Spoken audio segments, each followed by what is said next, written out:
Try to also shake your hand. Shake your hand. Shake your hand. Show me what you got.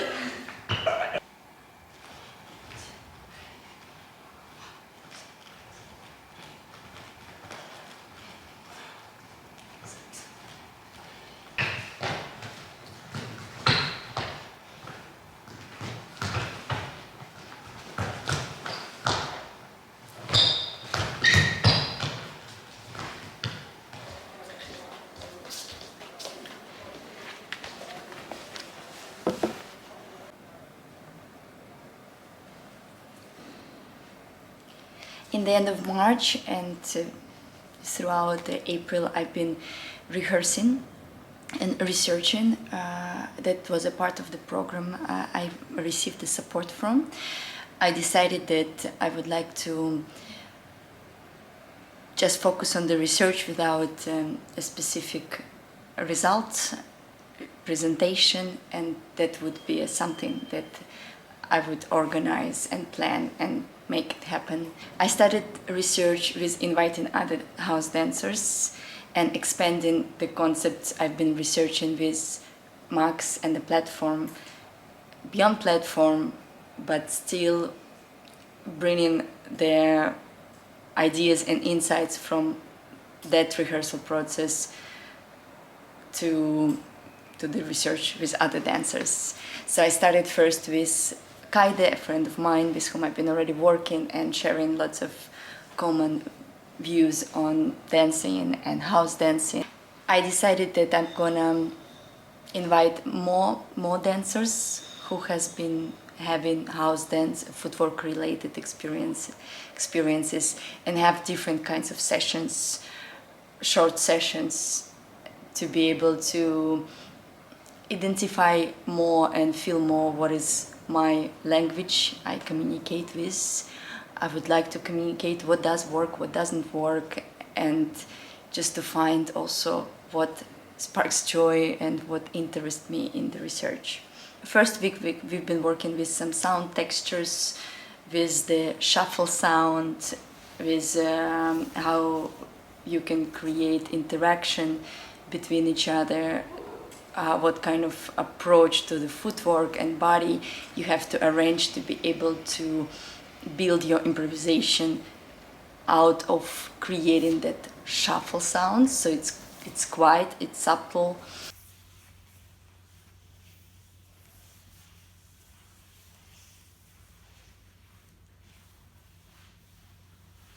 Then we would increase the sound quality to the sound of tapping with the footwork and with the rest of the body, and how we can play with that element, how we can deconstruct the footwork, familiar footwork patterns of house dance, but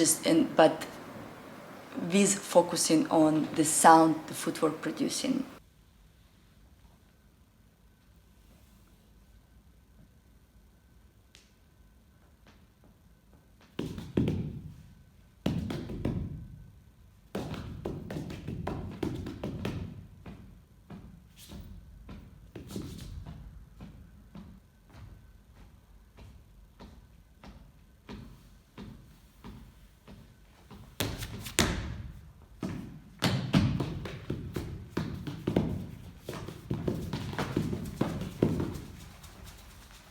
Then I would ask dancers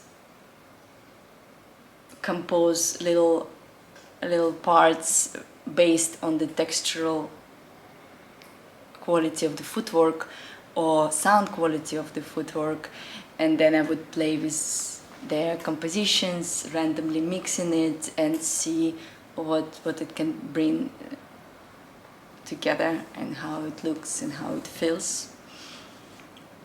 So throughout all the rehearsal days, research days, we would just create small sketches and I would just leave them without going deeper.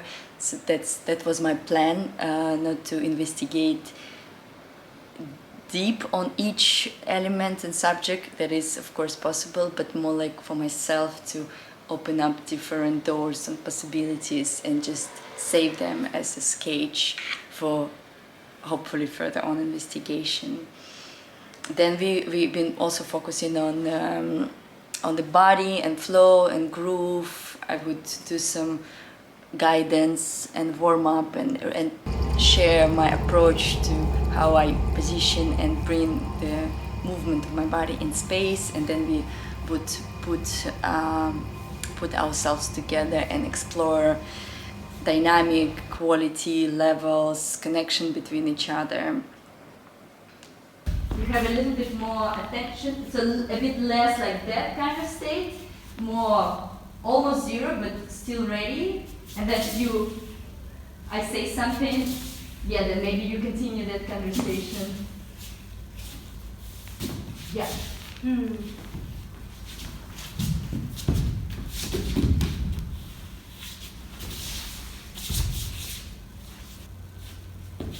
So give a little bit, the first move you do, not like this, but the first move you do, it's clear that it's a beginning. Then I would try to create certain scenarios for group improvisation, where we would agree on stages in the improvisation, what happens after what, and what are the main topic or the quality we explore at that moment. And then without rehearsing, we just discussing it, memorizing it, and dancers just go for it. And it could last like 10 minutes. It doesn't have specifically a time limit. It's more how the whole group feel the transition from one stage to another stage. It's still very open for the person, for the dancer to find its own fulfillment in each stage and find the logic in transition and find its own meaning or fantasies inside of it. Another day we would try to take simple elements of the footwork, for example like jump or slide or turn, and memorize them as an element, and I would play with those elements, very minimalistic and Anna-Therese inspired approach, but I decided that on a less very simple basic level I can try also and see what it can bring me and what interesting elements I can take out of it. But it's nice if you can look at each other. So it's a little bit like we are in a game, we're not sure what the rules of the game, so there is a bit of like concern in a way that we are like, okay, you know, that kind of feel when we are walking in between or when you do the phrase itself. But then I also invited Simon to add on a bit of his vision and input to our process, and he brought new intention level, and I was thinking like how it is actually important and interesting to layer the process, the dance with different kind of tasks. So it especially if you improvise and you have several layers of tasks you have to fulfill, it creates you in a way you get out of the comfort, so it's not only becomes about making a nice move, but it's a challenge or it's a game of tasks that you have to fulfill. And this situation creates very interesting physical resolutions in it that interesting for me to also observe outside, and then maybe also for you as a dancer to find new patterns of positioning and moving the body. And second week I would, in my head, in my planning, I would continue researching, but then I had an idea about actually make a presentation based on this research, and to make a presentation you already have to be a bit more focused on what you're going to present and with whom you're going to do it. So I had to dedicate the last 3 research days on a bit solidifying the elements that I've been researching before with other dancers, and create a certain scenario, a bit more clear scenario of what we're gonna continue preparing further on for the presentation in May.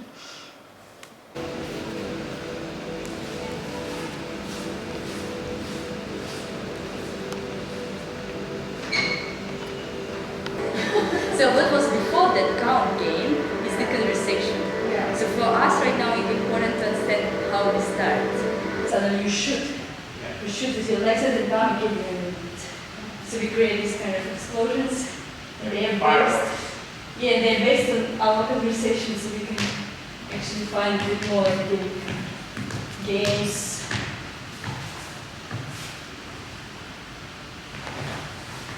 Yeah, let's try not to, what I see, also my mistake probably, too close. So that if, like, we feel each other, but we keep opening it. Yeah. All the jokes are cracked. All the jokes are cracked.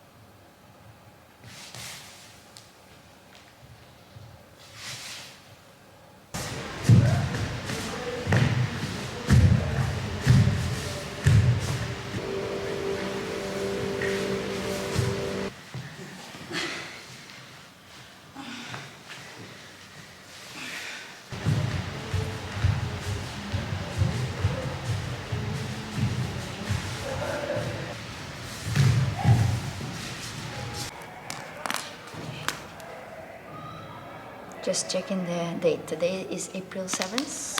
It's Thursday and I'm in the studio having a small rehearsal with myself because in April we're gonna have several performances with Max, with the musician and the platform that we work with, and this is going to be performance in Rotterdam at the Music and Performance Art Festival, and then also another one in Breda. So we developed this platform that connected with Max modular synthesizers, with the contact microphones, and basically all the sound produced under my feet or under my body on this platform goes straight away to his synthesizer and he arranges it. So we have a very direct contact.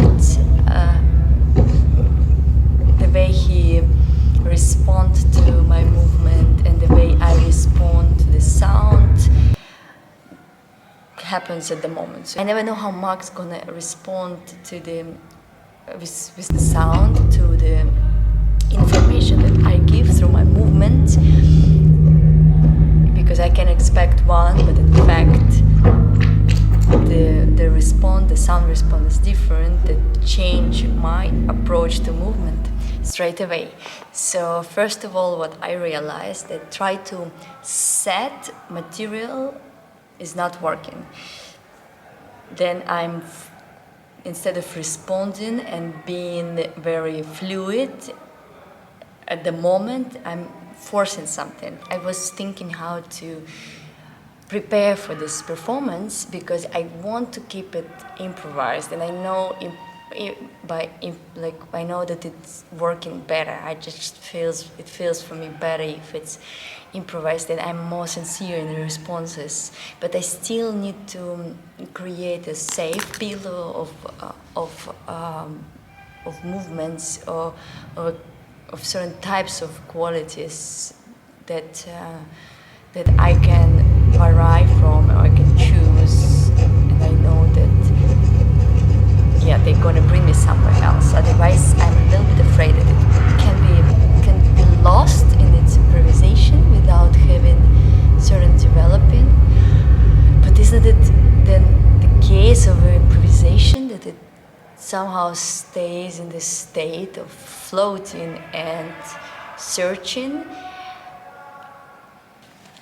And I also had ideas about just leaving the space without finishing the work. because I mean there is always a way you can find how to finish the work, but I somehow don't wanna dive into this and try to find a way to finish it. But I like the idea of leaving it open, leaving it, so to say, unfinished. And now I'm thinking, yeah, what would be the possibilities if we have audience around us, and then we like leave the space, and Max leave his model or synthesizer on, so the music going to be still the sound is still going to be on, and then sometimes it actually transforms by itself without external changes, and it can be interesting also to observe how the structures are still existing without human interaction with it. And then if we leave the space and then we slowly start opening the light, then it automatically gives a signal for people that that's it, it's finished. And it can be a bit confusing, but maybe it also can give some layers of meanings. Basically, the performance art, the dance, music is quite untangible in a way that it happens at the moment, and then as soon as it happens, it's already in the past. By finishing the piece and by going to the audience and bowing, they have this feel of that they have, that they have a grasp on this work, that work has a beginning and has the end, and it's like if the painting, you come and you watch the painting and you can always come back, you see that there is a bit of it connected with the physical space. But then dance and live music, the audience can have this feeling when we have this finish, the end, when we bow and when they applaud. But if we take it out, I think this idea of that the art actually happened in the past and they only have a memory of it, impression, I find it attractive. And it's in a way also about this work itself just being about the moment and straight away a memory of that moment.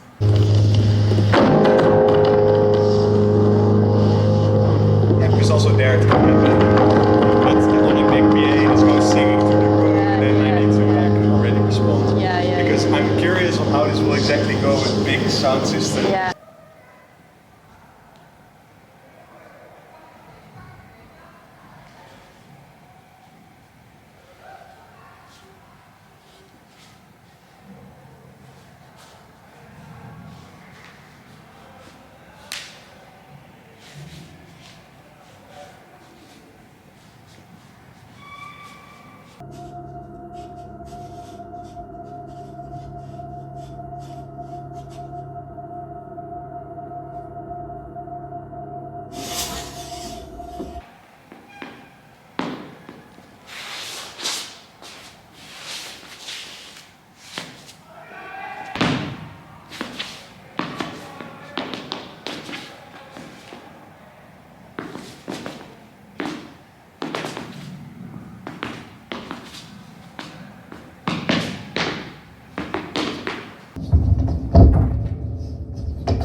quite often we're in the situations where we don't know how people will react or what's going to happen, and that it gives this uncomfort feeling, but that's how you adjust yourself and how you feel things around. And as soon as you have a trust in yourself, as soon as you connect with, as soon as you're not trying to fake something or pretend, then it's gonna work.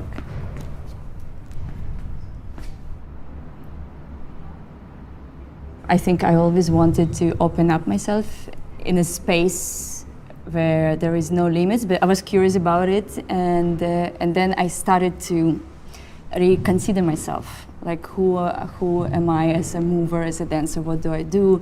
It's a lot about the process of research rather than a certain moment of arriving, and it's all I find right now. What we do is actually supporting my search in myself, my artistic core. That moment, that kind of flow we get into when I'm just listening to your footwork and constantly thinking, like, how can I respond accordingly with a certain chain of processing that creates a sound from this that would make sense with this rhythm, and vice versa. Your perception of the material under your feet changes because there's all of a sudden a different sound response to it.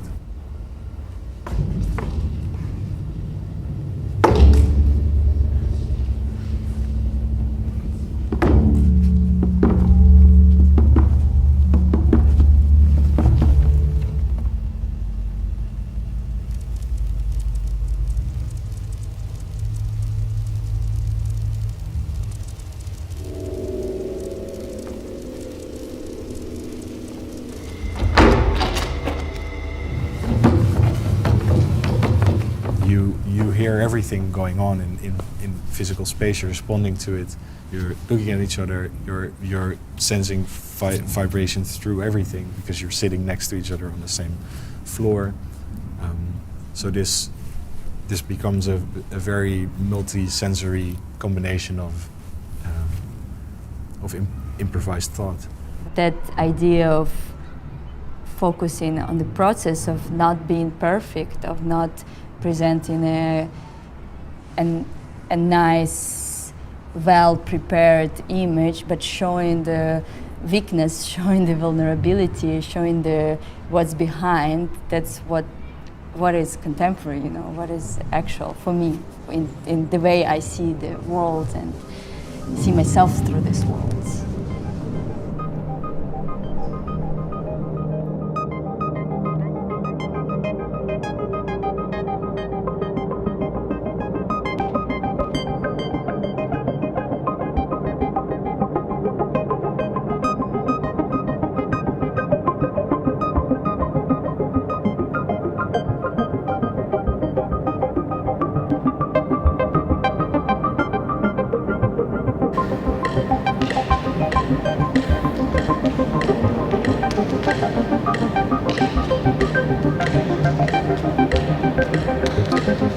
I'm wondering what date is it today?